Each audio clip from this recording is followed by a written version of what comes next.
I'm taking the magnets here. So I've got my north, like so. Oh, I can't see it there. My north like so. Okay. Passing over it. I'm putting my other magnet here on the bottom. My other one here. Now it's going to repulse off of there on the top, slight force. And what I've done is I've redirected all the magnetism in this to a big block here. Okay. Then I can then move this and adjust it on the rotor, and I've taken all the magnetic current down here, up here, forced it along here. You need to play with these yourself, but if you put them on at different sort of angles and various things like that, you find you've got much more manipulation over the force that comes out the end here. And again, you can use one magnet, two magnets, and you adjust them on your rotor to the angle you want. I don't know if I can see this for the sun. To the angle you want, and then you work with your stator to suit, and that's where I'm bending here.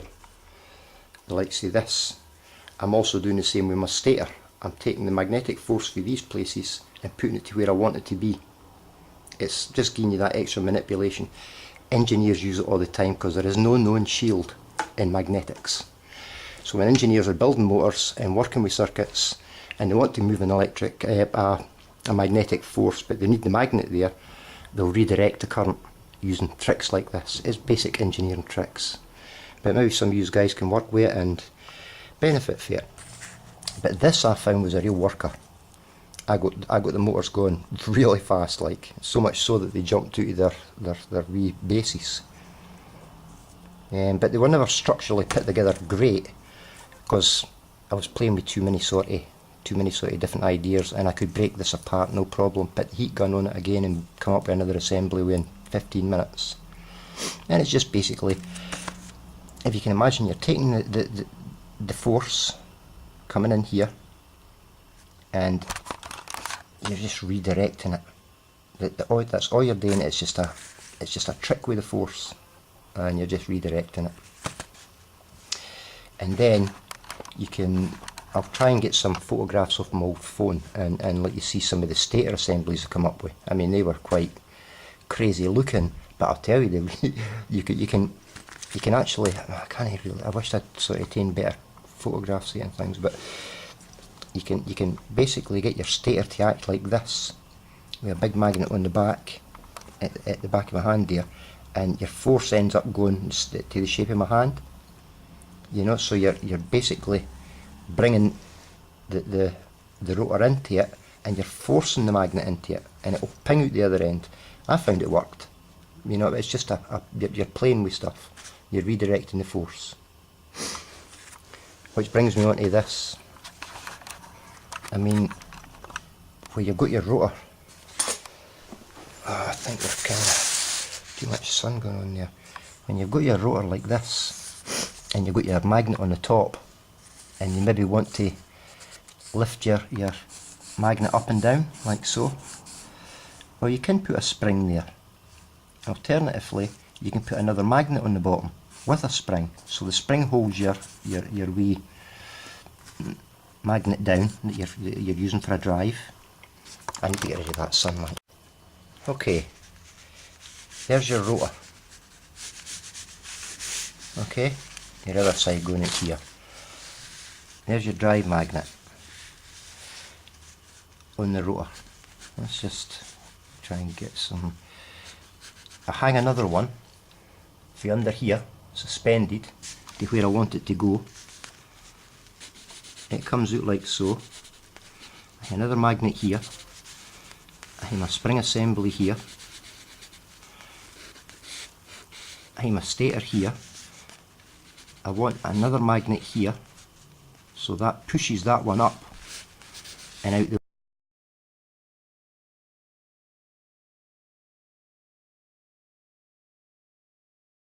You can use reed valves. You can use where's that wee assembly that I had? Ah, right. You can use wee solenoids. There's loads of things that you can actually manipulate. So when the magnet comes round, the reed valve switches on, and bingo, your solenoid moves the the magnet to up and down. But the simplest way would be a spring. Another magnet suspended for the bottom here, and then you've got another magnet here that pushes that one up and out the way.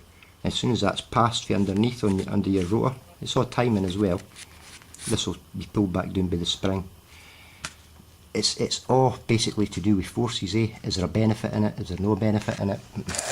it's something you basically play with. Wait, can you see what I'm sort of saying here? You've got an up and down movement now. A reed valve, a spring actuator control, magnetic force under the rotor to push it up. It's all just a basic play, isn't it? Let's be honest. And jolly good fun. Can you see what I've got here with this unit here? I found that if you make these oppose each other, so it's a bit iffy going on, it doesn't want to go on. See what I mean? But you force it on. So you've got opposing sides here, and whatever power you want here.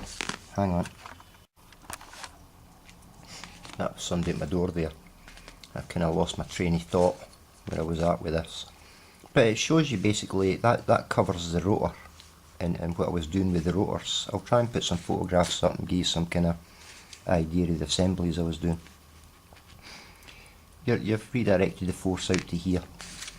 So you've now got the force out here, and you can basically put loads of magnets top, loads of magnets bottom, a few magnets here, and you've really got a good play going on. You've got a lot more manipulation going on with this type of using for your rotor.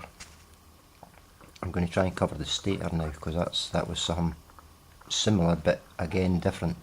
Again, I was using carbon steel on the stator so I can get the magnetic force to go where I want it, and it was to do with building magnets behind it and shapes. I was kind of doing shapes like this, sets of magnets here, and another steel bar here, and then another set of magnets here, and I was just basically playing. So I'm bringing my rotor in like this with a greater angle here into a sort of wedge, and this is where my kick was coming on, and by the time the magnet got into this area, the rotor, it was already getting pulled. So it's just another play with angles like the Prendev motor. You know, instead of putting your magnets on your rotor like so to try and catch this end, you're just redirecting forces, and you're doing much the same trick, but I think you've got a lot more control over it, and your magnet's pinging out here on the rotor, and this of course is staying in the same place, or again pivoting and pulsing, so it's kind of coming in behind it and rocking. I played with a lot of different concepts, but I'll try and show you some of the stator sides in a minute. I've been talking away for about 20 minutes there, haven't I? Aye. On my stator,